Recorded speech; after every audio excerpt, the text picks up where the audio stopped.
तो 10,000 वर्ल्ड के पिछले एपिसोड में हमने देखा कि डार्क फिनिक्स लॉर्ड और टोंगटियांग के फाइट की वजह से पूरा का पूरा स्पेस रेलम कोलैप्स होने लगता है, जो देखते ही उस जगह का गार्डियन गॉड उन दोनों को रोकने की कोशिश करता है, पर वह दोनों गार्डियन गॉड की कोई भी बात सुनने के लिए तैयार नहीं होते हैं और एक दूसरे के ऊपर लगातार काफी पावरफुल अटैक किए चले जा रहे होते हैं, जो देखते ही गार्डियन गॉड चुपचाप वहां से चला जाता है। और अब गार्डियन गॉड के वहां से जाते ही उस जगह पर एंट्री होती है यूनिवर्स गॉड की, और अब यूनिवर्स गॉड को देखते ही उस जगह पर खड़े सभी लोग काफी ज्यादा डर जाते हैं।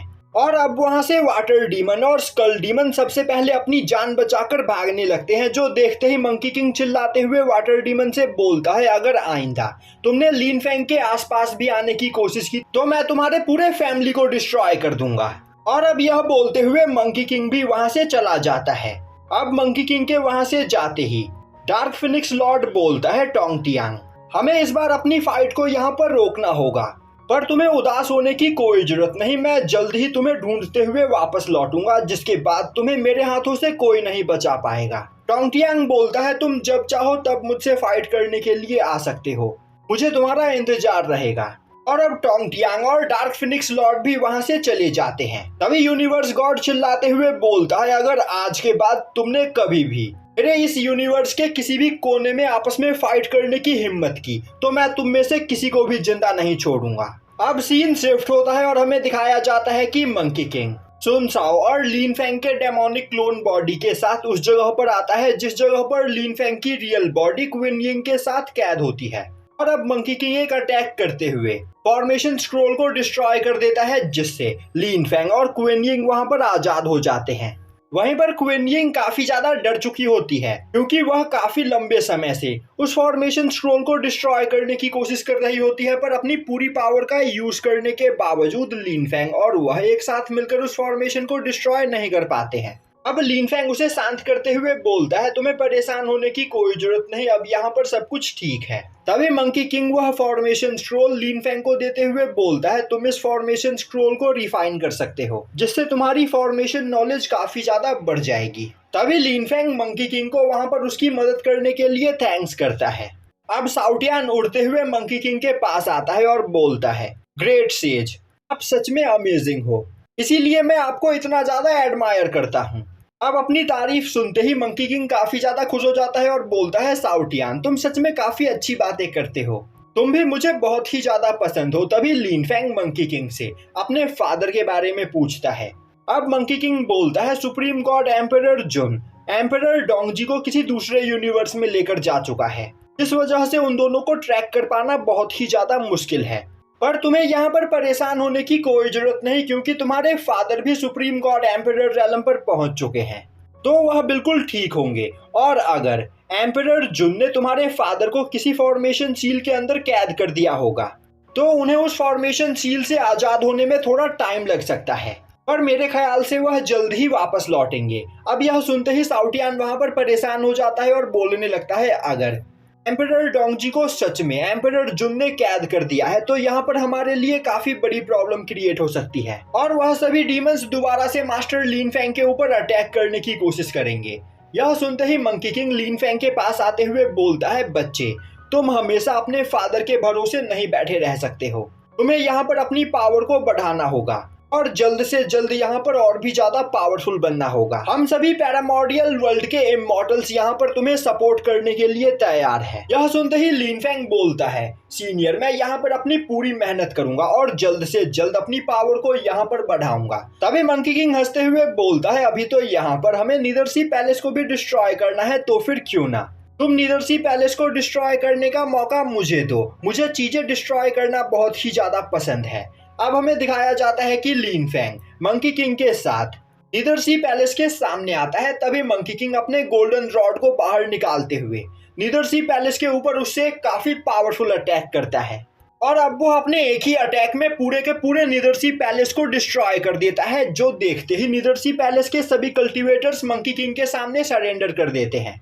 यह देखते ही साउटियान मंकी किंग के पास आते हुए बोलता है, सीनियर आप सच में ग्रेट हो, आपने बस अपने एक ही अटैक में नीदरसी पैलेस के सभी कल्टीवेटर्स को अपना स्लेव बना लिया। तभी लीन फैंग बटरफ्लाई क्लैन के सभी मेंबर्स को बाहर निकालता है और अब वह मोसान को पूरे के पूरे ड्रैगन माउंटेन रेंज का नया लीडर बना देता है। तभी मंकी किंग की नजर नीडल के ऊपर पड़ती है और अब नीडल को देखते ही मंकी किंग सोचने लगता है आखिर इस लड़की के अंदर से मुझे जानी पहचानी ऑरा क्यों सेंस हो रही है। अब लिन फेंग मंकी किंग को बताता है कि नीडल की बॉडी के अंदर एंशिएंट बटरफ्लाई क्लैन की एंसेस्टर रहती है।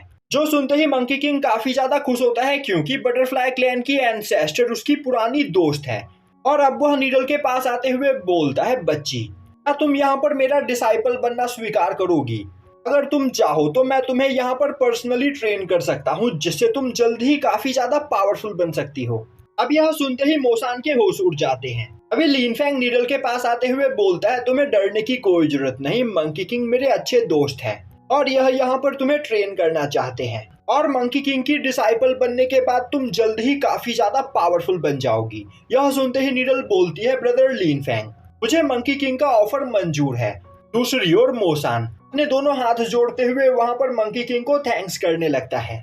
और अब मंकी किंग नीडल और सुनसाओ को अपने साथ लेकर अपने मंकी माउंटेन की ओर जाने लगता है। और अब वह जाते जाते लिन फेंग की ओर देखते हुए बोलता है, लिन फेंग तुम्हें स्पिरिचुअल डोमेन में वापस लौट जाना चाहिए क्योंकि जल्द ही उस जगह पर एक बहुत ही ज्यादा पावरफुल ट्रेजर अपीयर होने वाला है, तो तुम्हें यहाँ पर पावरफुल बनने का मौका नहीं गंवाना चाहिए।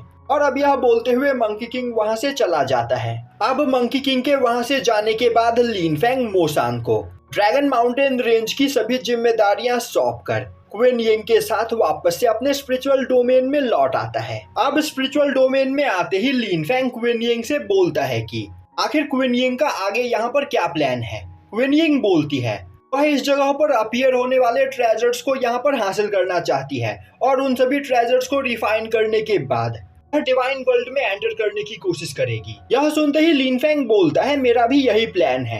तभी साउटियान बीच में आते हुए बोलता है, मास्टर तो फिर क्यों ना आप दोनों एक साथ यहाँ पर अपीयर होने वाले ट्रेजर को हासिल करो जिसके बाद हम तीनों एक साथ डिवाइन वर्ल्ड में एंटर करेंगे। अब वहाँ पर क्वीन यिंग लिन फेंग से कुछ बोलने की कोशिश करती है पर तभी अचानक से दोबारा से आसमान में काफी खतरनाक एनर्जी सर्ज होने लगती है जो देखते ही सभी लोग वहाँ पर चौकन्ने हो जाते हैं। तभी उस जगह पर स्पिरिचुअल डोमेन का गार्डियन गॉड आता है।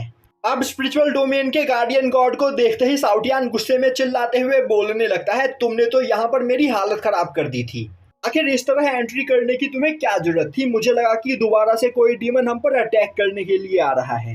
तभी गार्डियन गॉड लिन फेंग से ड्रैगन माउंटेन रेंज की प्रॉब्लम के बारे में पूछता है। तभी साउटियान आगे आते हुए बोलता है, बेवकूफ गार्डियन गॉड आखिर तुमने मेरे मास्टर को क्या समझ रखा है? मेरे मास्टर ने ड्रैगन माउंटेन रेंज की प्रॉब्लम को जड़ से खत्म कर दिया है, यहाँ तक कि अब नीदरसी पैलेस का एंसेस्टर भी मारा जा चुका है, तो तुम्हें परेशान होने की कोई जरूरत नहीं। यह सुनते ही गार्डियन गॉड के होश उड़ जाते हैं और अब वह हैरान होते हुए बोलता है, क्या सच में नीदरसी पैलेस के एंसेस्टर्स मारे जा चुके हैं? उनकी कल्टीवेशन गॉड एम्परर रैलम के पीक पर थी। अभी लिन फेंग बोलता है, अब यहाँ पर ड्रैगन माउंटेन रेंज का कोई भी डीमन हमारे स्पिरिचुअल डोमेन में आने की हिम्मत नहीं करेगा। तो गार्डियन गॉड मुझे उस ट्रेजर के बारे में बताओ जो इस जगह पर अपीयर होने वाला है, आखिर उस ट्रेजर की लोकेशन क्या है? अब यह सुनते ही गार्डियन गॉड बोलता है, लिन फेंग मैं तुम्हें उस ट्रेजर की लोकेशन बताने के लिए तैयार हूँ, पर तुम्हें मुझसे प्रॉमिस करना होगा कि जब भी स्पिरिचुअल डोमेन के ऊपर खतरा आएगा तुम स्पिरिचुअल डोमेन को बचाने में मेरी मदद जरूर करोगे। लिन फेंग बोलता है, ठीक है मैं तुमसे प्रॉमिस करता हूँ, जब तक मैं यहाँ पर जिंदा हूँ मैं स्पिरिचुअल डोमेन को हमेशा प्रोटेक्ट करूंगा। अब गार्डियन गॉड उदास होते हुए बोलता है, मैं एक स्मॉल वर्ल्ड का गार्डियन गॉड हूँ जिस वजह से मेरी कल्टीवेशन बस हेवनली गॉड रैलम की है, और जब मेरे वर्ल्ड में गॉड किंग रैलम या फिर गॉड एम्परर रैलम के कल्टीवेटर्स आते हैं तो उनके सामने मैं कुछ भी नहीं कर सकता हूँ। और वह सभी कल्टीवेटर्स इतने ज्यादा पावरफुल होते हैं कि वह अगर चाहे तो अपने एक ही अटैक में पूरे के पूरे स्पिरिचुअल डोमेन को डिस्ट्रॉय कर सकते हैं, पर इस स्पिरिचुअल डोमेन को प्रोटेक्ट करने की जिम्मेदारी मेरी है और मैं चाहता हूँ लिन फेंग तुम इस वर्ल्ड को प्रोटेक्ट करने में मेरी मदद करो। तभी साउटियान बोलता है, मेरे मास्टर ने तुमसे प्रॉमिस किया है कि वह तुम्हारे स्पिरिचुअल डोमेन को प्रोटेक्ट करेंगे, तो जल्दी से हमें उस ट्रेजर के लोकेशन के बारे में बताओ। अब गार्डियन गॉड लिन फेंग को बताता है कि स्पिरिचुअल डोमेन और एंशिएंट गॉड कॉन्टिनेंट के बॉर्डर पर वह ट्रेजर अपीयर होगा, तो लिन फेंग को उस जगह पर जाकर उस ट्रेजर के अपीयर होने का इंतजार करना चाहिए। यह सुनते ही लिन फेंग साउटियान और क्वीन यिंग के साथ उस जगह की ओर जाने लगता है। दूसरी ओर गार्डियन गॉड सोच रहा होता है, मैं आशा करता हूँ कि लिन फेंग को वह ट्रेजर मिल जाए। क्योंकि डीमन क्लैन के मेंबर्स आजकल यहाँ पर कुछ ज्यादा ही एक्टिव हो चुके हैं और पता नहीं उनके दिमाग में क्या चल रहा है। और तो और मैंने यह भी सुना है कि कुछ पैरामॉर्डियल डीमंस हमारे इस पूरे यूनिवर्स पर कब्जा करने का प्लान बना रहे हैं और अगर वह ट्रेजर किसी डीमन के हाथ लग गया तो यहाँ पर काफी बड़ी प्रॉब्लम क्रिएट हो सकती है। अब सीन शिफ्ट होता है और हमें दिखाया जाता है कि लिन फेंग उस एरिया में पहुंचता है जिस जगह पर वह ट्रेजर अपीयर होने वाला होता है और अब वह अपनी धर्मा बॉडी को बाहर निकालते हुए अपने स्पिरिचुअल आई का यूज करते हुए उस पूरे एरिया को स्कैन करने लगता है जिससे वह उस ट्रेजर की करेक्ट लोकेशन के बारे में पता कर सके। तभी साउटियान अपनी धर्मा बॉडी को बाहर निकालते हुए अपने स्पिरिचुअल आई का यूज करते हुए आसपास मौजूद पावरफुल कल्टीवेटर्स की लोकेशन के बारे में पता करने लगता है। तभी उसे एक तालाब में एक लड़की नहाते हुए दिखाई देती है जिसे देखते ही वह काफी ध्यान से उस लड़की को देखने लगता है। पर तभी वह लड़की साउटियान को सेंस कर लेती है और अब वह अपनी पावर का यूज करते हुए साउटियान को एक थप्पड़ मारती है और अब थप्पड़ खाने के बाद साउटियान अपना चेहरा सहलाते हुए वहां से आगे बढ़कर बाकी सभी कल्टीवेटर्स को ढूंढने लगता है। तभी वह नोटिस करता है कि एक जगह पर कई सारे गॉड वनरेबल रैलम के कल्टीवेटर्स इकट्ठा होते हैं जो देखते ही वह परेशान हो जाता है। तभी लिन फेंग बोलता है इस ट्रेजर की लालच में यहाँ पर कई सारे पावरफुल लोग इकट्ठा हुए हैं तो हमें उन सभी लोगों से दूर ही रहना चाहिए। यह बोलते हुए वह अपने ड्रैगन प्रिजन को एक्टिवेट करता है और अब वह क्वीन यिंग से बोलता है जब तक वह ट्रेजर यहाँ पर अपीयर नहीं होता है तब तक क्यों ना हम सभी लोग यहाँ पर बैठकर कल्टीवेशन करें। क्वीन यिंग बोलती है यह एक अच्छा आइडिया है और अब वह लिन फेंग को कुछ बताने की कोशिश करती है पर लिन फेंग वहां से आगे चला जाता है। अब क्वीन यिंग सोचने लगती है एम्परर मिंग के फॉर्मेशन में उसके और लिन फेंग के बीच जो भी कुछ हुआ था वह सब रियल था जिस वजह से वह यहाँ पर प्रेग्नेंट है और वह इस बारे में लिन फेंग को बताना चाहती है पर उसे सही टाइम नहीं मिल पा रहा है। अब सीन शिफ्ट होता है और हमें डिवाइन वर्ल्ड में क्वीन क्यू को दिखाया जाता है जो भी उस जगह पर प्रेग्नेंट होती है और वह लिन फेंग के बारे में एक जगह पर खड़ी होकर सोच रही होती है। तभी उसकी मदर उसके पास आते हुए बोलती है तुम्हें लिन फेंग के बारे में सोचकर परेशान होने की कोई जरूरत नहीं, लिन फेंग बहुत ही ज्यादा पावरफुल है तो वह जल्द ही डिवाइन वर्ल्ड में एंटर करने में कामयाब हो जाएगा तो तुम्हें बस यहाँ पर अपने होने वाले बच्चे पर ध्यान देना चाहिए। जब लिन फेंग को इस बारे में पता चलेगा तो वह बहुत ही ज्यादा खुश होगा और तो और मैं यहाँ पर तुम्हारे होने वाले बच्चे की पावर देखने के लिए यहाँ पर काफी ज्यादा एक्साइटेड हूँ क्योंकि जब मैंगटियान पैदा हुआ था तो वह निर्वाणा रैलम पर था और कुछ ही सालों में अब वह वॉइड गॉड रैलम पर पहुंच गया है और क्या पता तुम्हारा और लिन फेंग का होने वाला यह बच्चा और भी ज्यादा एक्स्ट्रा ऑर्डिनरी हो और इस बारे में जब लिन फेंग को पता चलेगा तो वह और भी ज्यादा खुश होगा। तभी क्वीन क्यू बोलती है मुझे यहाँ पर कुछ ठीक नहीं लग रहा है। अचानक से डीमंस ने यहाँ पर चारों ओर अटैक करना स्टार्ट कर दिया है और तो और लिन फेंग के फादर एम्परर डोंगजी भी पिछले कई महीनों से गायब है, उनका कुछ भी अता पता नहीं। तो कहीं लिन फेंग इस जगह पर कोई खतरे में तो नहीं और यहीं पर यह एपिसोड खत्म हो जाता है।